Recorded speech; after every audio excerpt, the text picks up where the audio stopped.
se a fé não só trouxesse salvação para a alma, mas também enchesse a conta bancária? Hoje, a gente vai mergulhar numa das doutrinas mais influentes e, olha, polêmicas do nosso tempo, a teologia da prosperidade. Uma ideia que tenta conectar o divino diretamente com o dinheiro.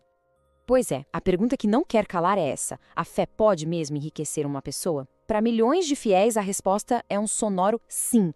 Mas, para muitos outros, essa mesma ideia é vista como uma distorção bem perigosa. Vamos tentar entender o que está por trás desse debate todo? Ok, vamos direto ao ponto. No coração da teologia da prosperidade existe uma ideia muito poderosa, e para alguns até radical, a de que a fé funciona como uma espécie de contrato com Deus. A lógica por trás disso é mais ou menos assim. Deus não quer apenas que as pessoas sejam ricas de espírito, mas também que tenham saúde e prosperidade financeira. E segundo essa crença, existem umas chaves para destravar essas bênçãos. Ter uma fé inabalável e, o que é crucial, fazer doações financeiras. É como se fosse aquele contrato divino que a gente falou. De um lado do acordo estariam as promessas de Deus: saúde, riqueza, sucesso. Do outro lado, a parte do fiel, que seria demonstrar a fé e investir no reino de Deus com doações. A ideia é que, se uma parte cumpre o combinado, a outra também tem que cumprir.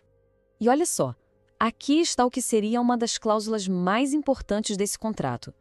Versículos como esse, de Malaquias, são vistos como uma prova definitiva. A interpretação é bem direta. Traga o dízimo, prove a Deus e ele vai abrir as janelas do céu. É quase como uma fórmula de causa e efeito divino. Mas olha, não é só acreditar e pronto. A teologia da prosperidade meio que oferece um manual de instruções, uma fórmula que, se for seguida direitinho, promete destravar as bênçãos de Deus. Essa fórmula, digamos assim, tem 4 passos bem definidos. Tudo começa com a fé, que é a base de tudo. Depois vem as doações, que são vistas como uma semente que se planta para colher mais lá na frente. O terceiro passo é a tal da confissão positiva, a ideia de que é preciso declarar com a boca a vitória. E se tudo for feito certo, o resultado é o 4º passo, receber as bênçãos. E esse conceito de confissão positiva é fascinante. Vai muito além de um simples pensamento positivo. A crença aqui é que as palavras têm o poder de criar a realidade. Então, ao declarar "eu sou próspero" ou "eu estou curado", os fiéis acreditam que estão literalmente fazendo com que essas coisas passem a existir, como se estivessem ativando uma lei espiritual. Ok, mas de onde é que veio tudo isso, né? Não surgiu do nada. Vamos fazer uma viagem rápida no tempo para ver como essa ideia evoluiu, saindo de tendas de avivamento empoeiradas até virar um império de mídia global.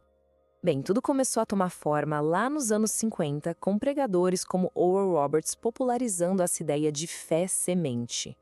Aí, nas décadas de 60 a 80, a televisão explodiu. O televangelismo levou essa mensagem para dentro da casa de milhões de pessoas.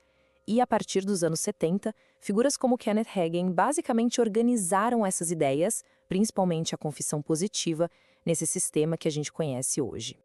E claro, essa mensagem não ficou só nos Estados Unidos. Ela cruzou fronteiras, se adaptou a novas culturas e se tornou um verdadeiro fenômeno global. E encontrou um terreno especialmente fértil no que a gente chama de Sul Global. Para a gente ter uma ideia da dimensão disso, pensa nesse número: 17%. Uma pesquisa da revista Time descobriu que quase 1 em cada 5 cristãos nos Estados Unidos se identificava com essa teologia. A gente está falando de dezenas de milhões de pessoas só em um país. E a expansão pelo mundo é uma coisa impressionante. Na Nigéria, por exemplo, virou uma força cultural gigantesca. No Brasil, deu origem a mega-igrejas com uma baita influência política e econômica. Em lugares como a Coreia do Sul e as Filipinas, a mensagem foi sendo adaptada, mostrando uma capacidade incrível de se conectar com diferentes realidades locais. Claro, um movimento que mistura fé e dinheiro de uma forma tão direta assim não ia passar batido, né? E isso nos leva direto ao grande debate, as controvérsias e as defesas que cercam essa teologia. De um lado, quem defende diz o seguinte: isso é uma ferramenta de empoderamento, ensina as pessoas a sonhar alto, a ter responsabilidade com as finanças e a quebrar ciclos de pobreza. Do outro lado, os críticos dão um alarme. Isso é perigoso, transforma a fé num caixa eletrônico, ignora os avisos da Bíblia sobre ganância e, pior, pode explorar gente vulnerável que doou pouco que tem na esperança de um milagre financeiro. E é aqui que a gente vê o choque de interpretações. Se lá em Malaquias se fala sobre abrir as janelas do céu, os críticos apontam para este versículo aqui, onde Jesus diz que é mais fácil um camelo passar pelo fundo de uma agulha do que um rico entrar no reino de Deus. Para ele, simplesmente não dá para conciliar essas duas visões. E o mais curioso de tudo é que as críticas mais pesadas não vêm de gente de fora da igreja, não. Elas vêm de dentro de casa. Muitos líderes dos mesmos movimentos pentecostais e carismáticos de onde a prosperidade surgiu são hoje seus maiores opositores. Isso revela uma divisão profunda sobre o verdadeiro significado da fé cristã. No final das contas, a pergunta continua no ar. A teologia da prosperidade é uma forma de empoderamento divino, uma chave para uma vida melhor? Ou será que é uma distorção espiritual que coloca o foco no lugar errado? Essa é uma questão que continua ecoando em igrejas e lares no mundo todo, redefinindo a relação entre fé e fortuna para milhões de pessoas.